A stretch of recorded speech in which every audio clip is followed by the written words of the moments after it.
What can be challenging about singing is that we're both a wind instrument and a string instrument, if you want to think of it that way, okay? So if you think about any wind instruments, like let's think for a minute about a trumpet or a saxophone or a flute, if you want to get the most beautiful sound out of those instruments, you have to put a smooth stream of air through the instrument. If you start blasting it, you get all kinds of cracks and squeaks and fuzz and all sorts of imbalances that'll come out of the instrument. If you ever heard a little kid practicing one of those instruments, okay, because they're learning and they don't know how to put a smooth stream of consistent air through the instrument yet. They haven't developed that. But once they do, they start to get much more balance in the instrument and much more efficiency out of it. Okay, so we have to learn to do that in our voice. If you surprise the voice with big changes, like on that scale, we have an octave leap. So if I go, ah, I might make it through a few scales, but first of all, I'm overwhelming my audience. The quality isn't great. And then as I start to get higher, I'm going to hit a wall, okay, because I'm forcing and blasting the air.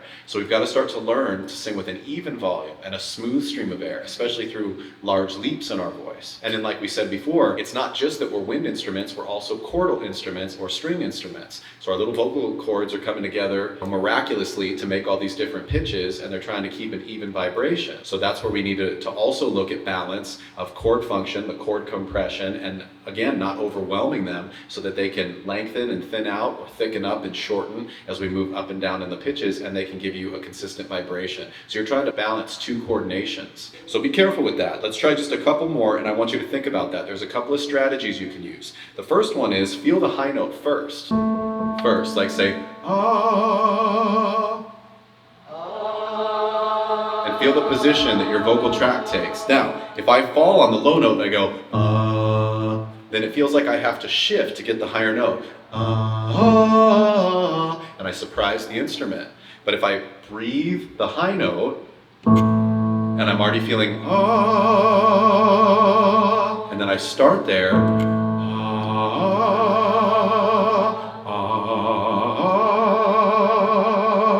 feels like I can just step forward into the note. I don't have to reach up for it or change anything in my vocal tract. You get the difference? Same thing on the way down. A lot of singers collapse on the way down. They go,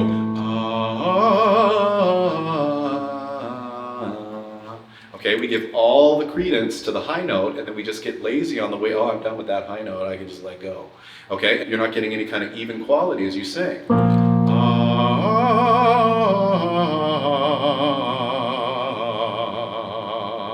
I want to care just as much about my lowest pitch as I do about my highest pitch, okay? And remember that your vocal cords are only as big as your pinky fingernail. So even when you're doing these super wide leaps and you feel like you're singing a mile away, you're not. You're making these tiny, minute adjustments on the vocal cords, okay? They're not that far away. So you want to make sure that you're not changing dramatically the energy in the volume or in the position of the vocal tract when you move from one note to the next, okay? Let's all try that, right? So let's do the A one more time. 1, 2, 3. Breathe the high note.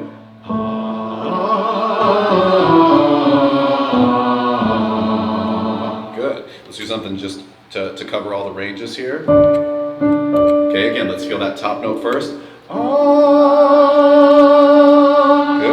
Now when we sing the octave below it, breathe that position in and then try to sing with even volume and even position. 2, 3, 4.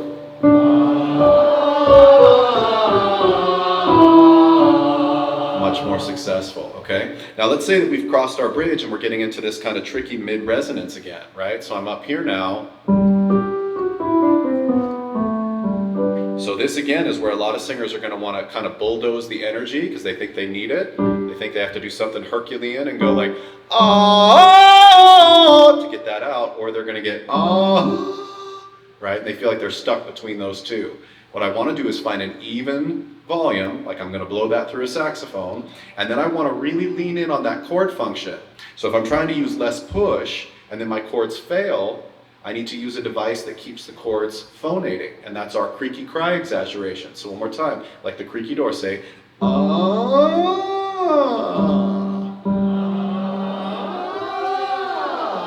Right, so that allows me to use a smooth stream of air and maintain the vocal cords.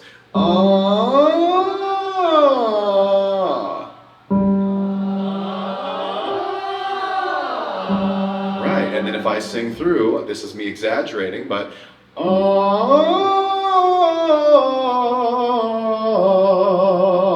you can still hear a little bit of cry in that, okay? But you see how that gave me success, so I didn't flip, and my chords didn't fall open, but I also didn't push and over squeeze.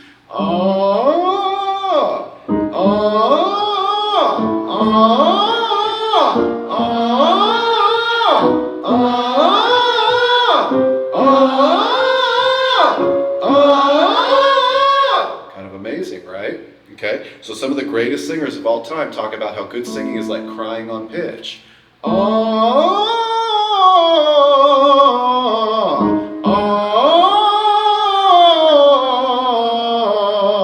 And that's your chord function part of it, okay? So let's try some things that are a little bit higher. Let's try singing up in that mid-range and try to exaggerate if you need to. Sing a little bit like that cry sound or like a creaky door, and then as you start to feel comfortable with it, you can back off that exaggeration. 2, 3, 4.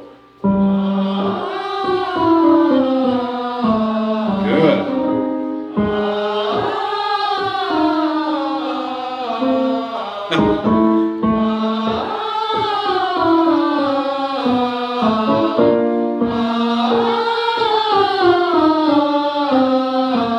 Good. And for feminine voices, let's get you up in there. Okay. Let's try here. 2. Masculine voices, this would be high C. 2, 3, 4.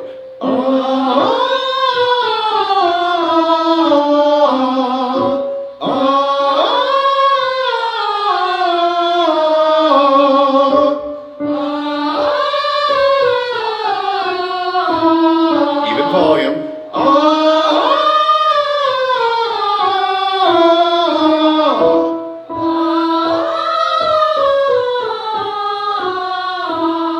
Okay, so practice it so that you don't suddenly have to force into the note, but it also doesn't falter on you, okay? Interested in more voice training? Visit us at wolfstudiosnyc.com.